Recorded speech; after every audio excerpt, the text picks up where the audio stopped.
Hello everyone. I am Dr. Sushrut Gandpule. I am a pulmonologist working in Jupiter Hospital, Pune. So we have been an official center for management of COVID-19 since the COVID outbreak has started in around February March 2020, and then almost like 1.5 years we are actively involved in managing these kind of patients.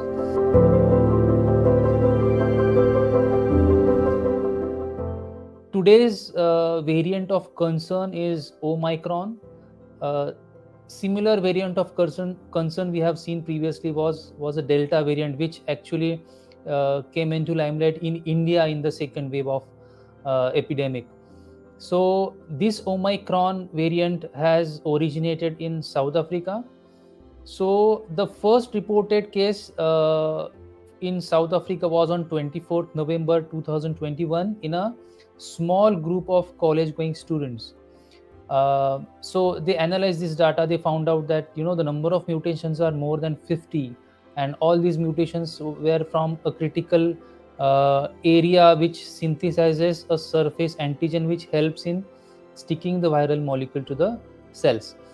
So because the number of mutations were so large, and the area involving them was concerning in terms of epidemiological progression of this disease, uh, the tag VE was convened on 26 November 2021 to assess this variant, and they found out that this is quite risky, and this may change the nature of the epidemic.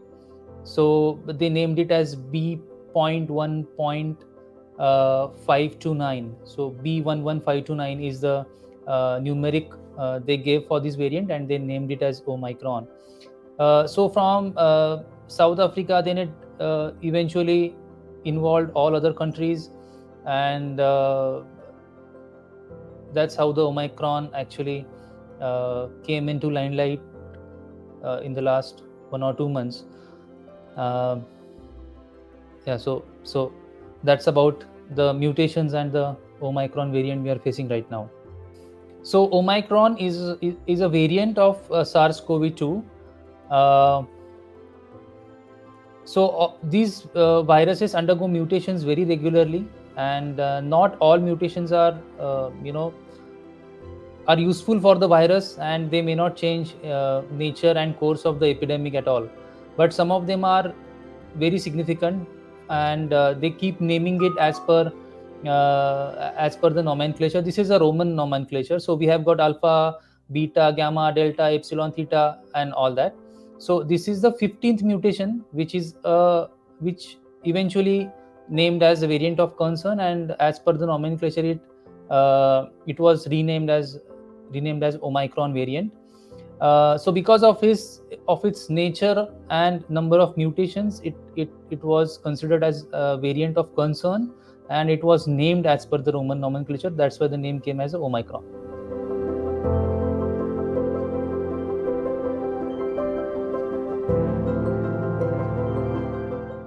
The mutations is the natural history of uh, any viral infection. So even if you see influenza, there are so many mutations that keep coming up. The one which created havoc was in 2009. We named it as H1N1. But even without H1N1, also there are a lot of serious cases from the influenza keep coming up to the hospital, and we keep treating them. So as far as the mutations are concerned, they are bound to happen. So not all mutations will be clinically significant from patient doctor's point of view, and very few of them will be significant considering the epidemiology of the virus. So because this particular variant had so many mutations which were very in critical area, that's why they analyzed it further, and we came to know that it's a variant of concern. But otherwise, there are so many mutations which we may neglect, or which may not be important considering the epidemiology of the virus or the clinical nature of the disease that they produce. So definitely the mutations are going to come up, and we have to analyze them, uh, find out the appropriate solutions for those variants, and uh, we have to study them in time and then find out the appropriate answers.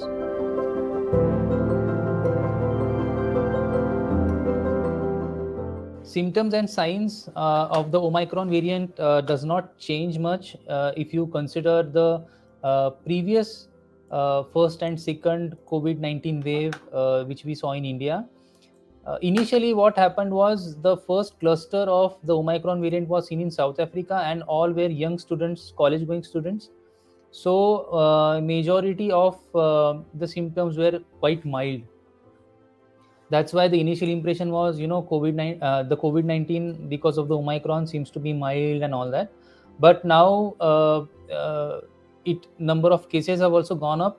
The different population has undergone the screening, and a lot of people got infected from different age groups and from a different predisposing factors. And now we know that it can produce a severe lung infection, which we have seen with Delta and other variants, but it is not more compared to what the circulating strains are. So Omicron does not possess an additional risk of getting any severe infections. It is as same as the circulating variants like Delta at this point of time. So clinically it behaves exactly as the same as the circulating other variants like Alpha and Delta.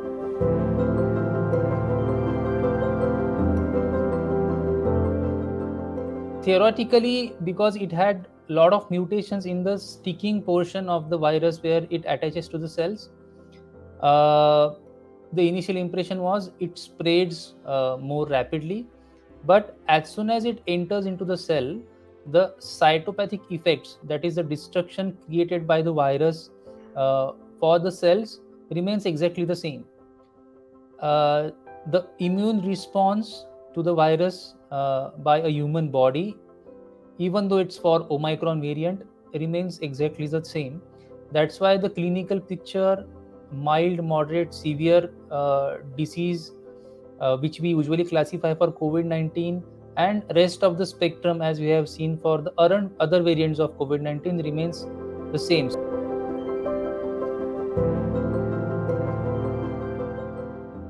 So current PCR diagnostics continue to detect the variant. As you know that the mutations are mainly changing the surface area of the virus, which essentially gives us S gene in RT-PCR. Along with S gene, we have other targets which comes from the nucleus of the cell. So we usually have 3 target when we detect. When we do RT-PCR test for detection of COVID-19, and amongst 3, S gene is one of the gene. So if 2 other targets are positive and the S gene is negative, it will still get reported as positive for COVID-19. But because the S gene is negative and other genes are positive, there is a possibility that this particular report may be of Omicron variant. But to confirm the Omicron variation, we have to send for a genetic full genome sequencing of that particular virus, and only that will confirm the different mutations which we are talking about the Omicron, and will confirm the diagnosis. But in general, if you consider the positivity of the test, the RT-PCR still remains the gold standard for the detection of COVID-19 by Omicron variant. But current testing which we do in laboratories does not tell us 100% that this test belongs to a Omicron variant. So if the S gene is negative, other genes are positive, we can suspect that the Omicron is possibility, and then we can send it for genetic sequencing. Right now what we're doing is we have targeted certain countries with high burden of Omicron, and whoever is coming from there getting the disease, we are sending for genetic sequencing. So that's how we are dealing with the because it is not possible for the country to send all the samples for genetic sequencing because it is expensive. So we have to target certain population and then assess for Omicron variation.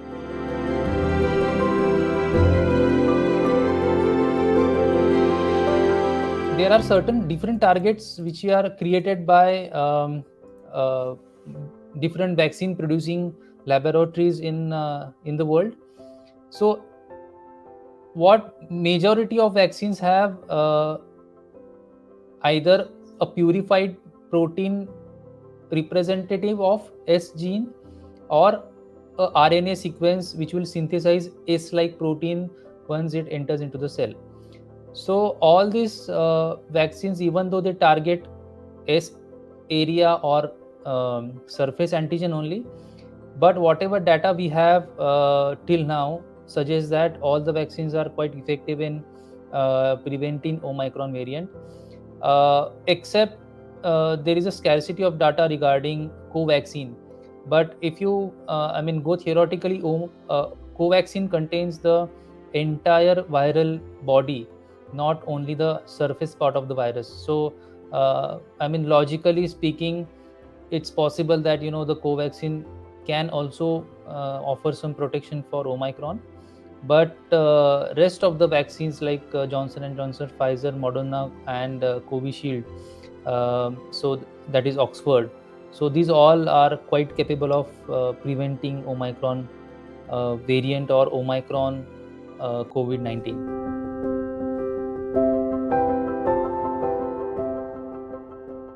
In general, the post-vaccination immunity weans off in 6 months or so. However, this rate is quite variable. Recently, today only I read it in one of the journal that regarding Covishield, that most of the immunity was getting weaned in 3 months or so. So this every study has different time zones they have given for weaning of the immunity, but it is a truth that once you are vaccinated with COVID-19, the immune process is going to slow down over time and the immunity is going to wean off. In certain group of people, like post transplant, or people having immunosuppressive disease like HIV, or people are taking immunosuppressive medications, or malnourished, very old. So in this group of people, this period may be even shorter. So maybe we are talking about 2 months or so. That's why the booster doses are absolutely essential in keeping the immunity strong in these kind of patients. So giving a booster is essentially a country dependent decision, but CDC has recommended that booster should be given in all adults more than 18 years of age. All the vaccines can be given, and only mRNA vaccine have been approved between age group of 16 to 18. So as this recommendation is true for all the variants of COVID-19, the same applies for Omicron variant also. So yes, the booster doses are required, but when to give and what population it should be given to begin with, this entirely depends on the nation wise policies.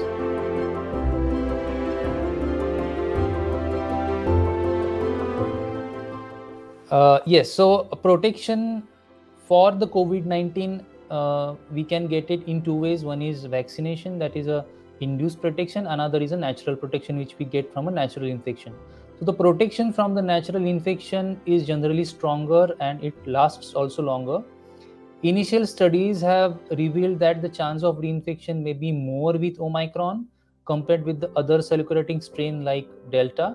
But large group investigating this, and sooner we will get a better idea regarding the amount of protection and what period of time the protection remains in a naturally infected, especially the Delta variant, because the Delta variant was very potent, and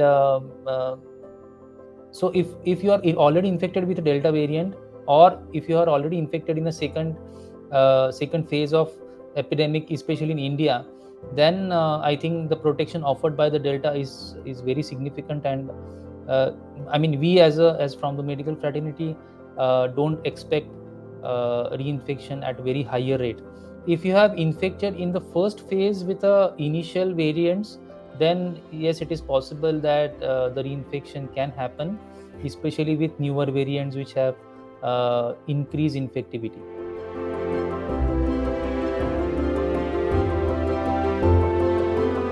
Yes, so treatment of COVID-19 is divided into three arms. One is giving an antiviral treatment. Second is giving a supportive treatment in terms of free radical scavengers and vitamin and etc. And the third arm is for very severe patients who are getting admitted with low oxygen and they are getting admitted in ICU. So these patients are mainly treated with IL-6 inhibitors and steroids. So coming to the first part regarding antivirals, so whether to give remdesivir or no, it's a it's a very doubtful category of discussion, and I don't want to go into that. But the antibody cocktail, which has become popular over the past 3 to 4 months, especially in India, uh, the whatever data we have for delta variant, it says that the antibody cocktail may not be as effective as it was for the initial variant. So the effectivity goes down by almost by 50%. So if we extrapolate this data to the Omicron variant, we can presume that antibody cocktail does not work as effectively as it was working for the first variant. So to giving an antiviral would be a little challenge, but whether it is absolutely required for the treatment is a doubtful question. Coming to the second portion is conservative treatment, nutritional supplementation that remains same for any variant. Coming to the third part, yes, of course, the steroids and the anti-IL-6 drugs will remain the backbone of the therapy in moderate to severe disease, even by a Omicron variant. So the treatment essentially remains the same, except few points here and there.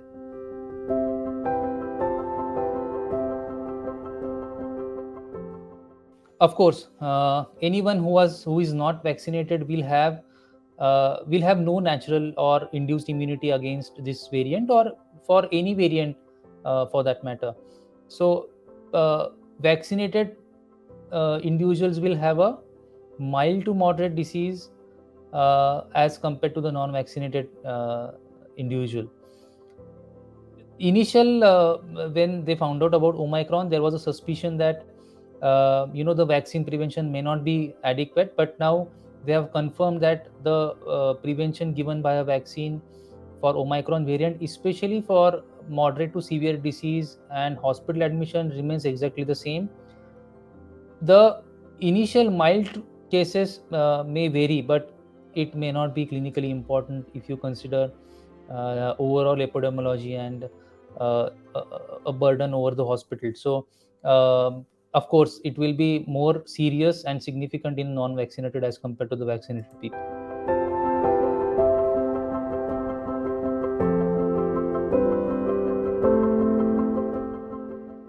The infectivity seems to be little higher as compared to the previous variants, but if we follow the adequate precautions, I don't think it has got enough. It is not equipped enough to bypass all that and infect us if you are really careful. So old age people, definitely they are at higher risk, uh, not because if they follow all the precautions they will still get enough protection, but once it enters into the body, then the immune response is very aberrant, especially in old age people. That's why the age remains very high on the cards when we manage patients with COVID-19, and we usually are very very careful when we are managing these kind of patients.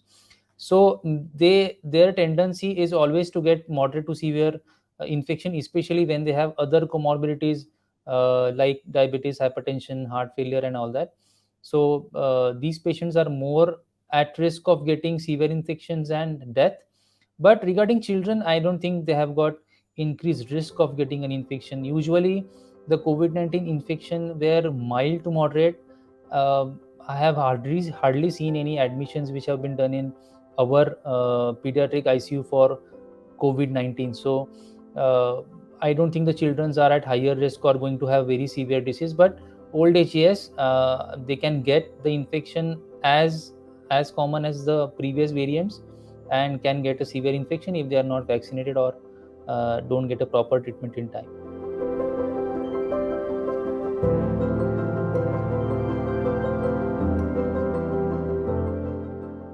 See, as the larger studies are underway and a lot of information is not confirmed yet, the safest way to prevent infection from Omicron is to follow nationwide universal precautions. So the steps remains the same: the social distancing, masking, hand washing, and healthy lifestyle. So healthy lifestyle is like homely cooked food, eat in time, and sleep for at least 8 hours.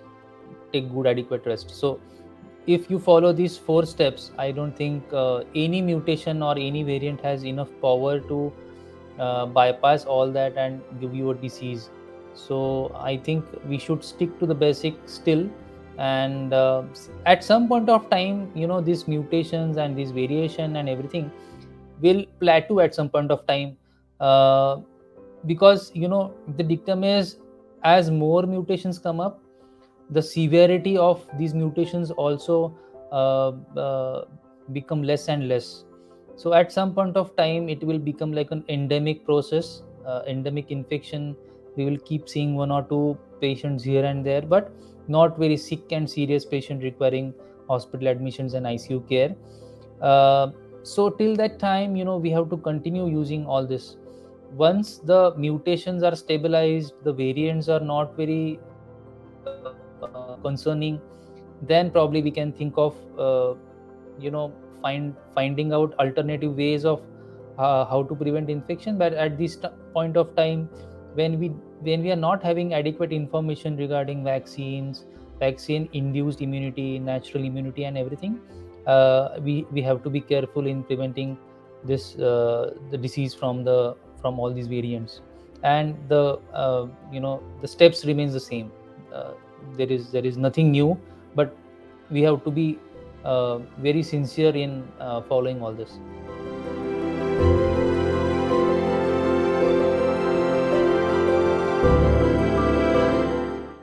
If you are diagnosed with RT-PCR confirmation, first thing you have to do is the genetic sequencing needs to be done to confirm the Omicron variant. Just the absence of H gene does not confirm the Omicron variation. So once the genotyping done, and then that confirms the Omicron, what we are doing right now is institutionalized quarantine, because we don't know how bad is the Omicron variant is going to be for a larger population like in India. So what we are suggesting right now is to go for an institutional quarantine for at least 14 days, and then take it from there depending upon the local guidelines. So most likely the guideline will be to retest again, and once it is confirmed that the test is negative, then I think they will be released in the population, or can go home and stay home for some time if they have some laid back symptoms or symptoms suggestive of long COVID. So right now, what we have to do is consult a health professional, assess the severity of COVID-19, and then decide. So how institutional quarantine is required, but which institution you want to go depends on the clinical severity of the disease.